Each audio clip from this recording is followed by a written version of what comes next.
Hi friends, welcome back to my channel. ఈరోజు summer special vanilla ice క్రీమ్ని ఎలా చేసుకోవాలో చూపించబోతున్నాను. బీటర్ లేకపోయినా మిక్సీ జార్లోనే ఇంట్లోనే ఈజీగా చేసుకోవచ్చు. చాలా సాఫ్ట్గా టేస్టీగా ఉంటుంది. క్రీమీగా చాలా బాగుంటుంది.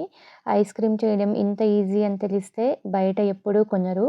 మిల్క్ పౌడర్ లేకపోయినా ఈ సాఫ్ట్ అండ్ టేస్టీ ఐస్ క్రీమ్ని ఇంట్లోనే ఎలా చేసుకోవాలో చూసేద్దాము. ముందుగా ఒక మిక్సింగ్ బౌల్ తీసుకొని అందులోకి 2 స్పూన్ల కార్న్ ఫ్లోర్ని తీసుకోవాలి. కార్న్ ఫ్లోర్ ప్లేస్లో కస్టర్డ్ పౌడర్ అయినా తీసుకోవచ్చు. ఇందులో పావు కప్పు పాలను వేసుకొని ఉండలేమీ లేకుండా స్పూన్తో బాగా మిక్స్ చేసుకోవాలి.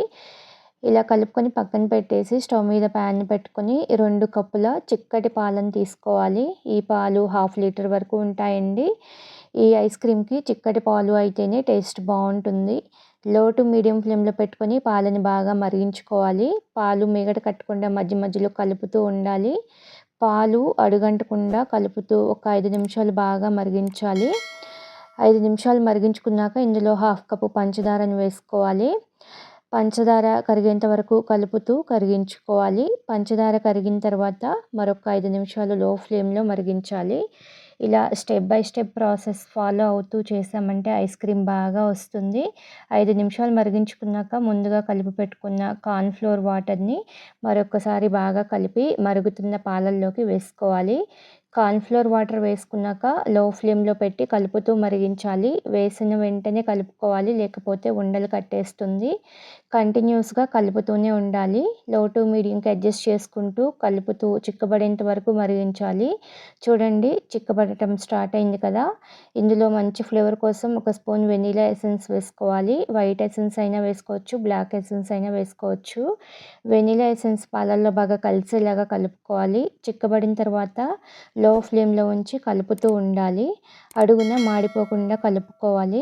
ఒక 5 నిమిషాలు బాగా మరిగించుకున్న తర్వాత కన్సిస్టెన్సీ చూడండి, ఇలా ఉండాలి. ఇలా వచ్చిన తర్వాత స్టవ్ ఆపేసి పక్కన పెట్టుకొని చల్లారనివ్వాలి. చల్లారేసరికి ఇంకొంచెం చిక్కబడుతుంది. అలానే వదిలేయకుండా మధ్య మధ్యలో కలుపుకుంటూ ఉండాలి. ప్యాన్ వేడికి అడుగంటకుండా ఉంటుంది.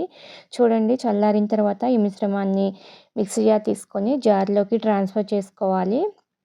ఇలా మిశ్రమం అంతా జార్లో వేసుకున్నాక మనం తయారు చేసుకున్న ఐస్ క్రీము బయట షాప్లో కొన్నట్లు రావాలి అంటే ఇందులో ఒక పావు కప్పు ఫ్రెష్ క్రీమ్ని వేసుకోవాలి, లేదా విప్పింగ్ క్రీమ్ అయినా వేసుకోవచ్చు. మూత పెట్టి మధ్య మధ్యలో ఆపుకుంటూ ఇలా క్రీమీ కన్సిస్టెన్సీ వచ్చేంత వరకు గ్రైండ్ చేసుకోవాలి.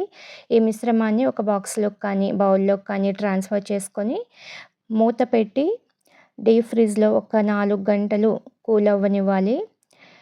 4 గంటల తర్వాత చూడండి, ఇలా కొంచెం గట్టిపడింది.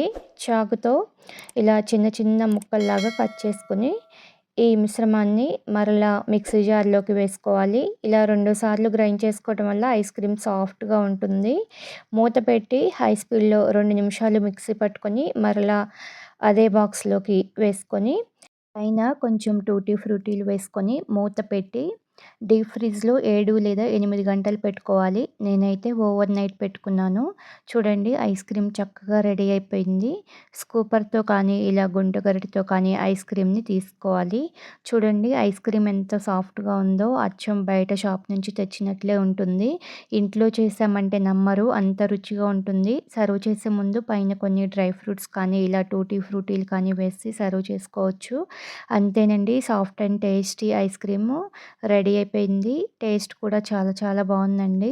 పిల్లలైతే ఇష్టంగా తింటారు. చూసారు కదా, ఇంట్లోనే ఎంత సింపుల్గా చేసుకోవచ్చో. ఈ సాఫ్ట్ అండ్ టేస్టీ ఐస్ క్రీమ్ని మీరు కూడా చేసుకొని మీకు ఎలా వచ్చిందో కామెంట్ చేయండి. వీడియో నచ్చితే లైక్ చేయండి.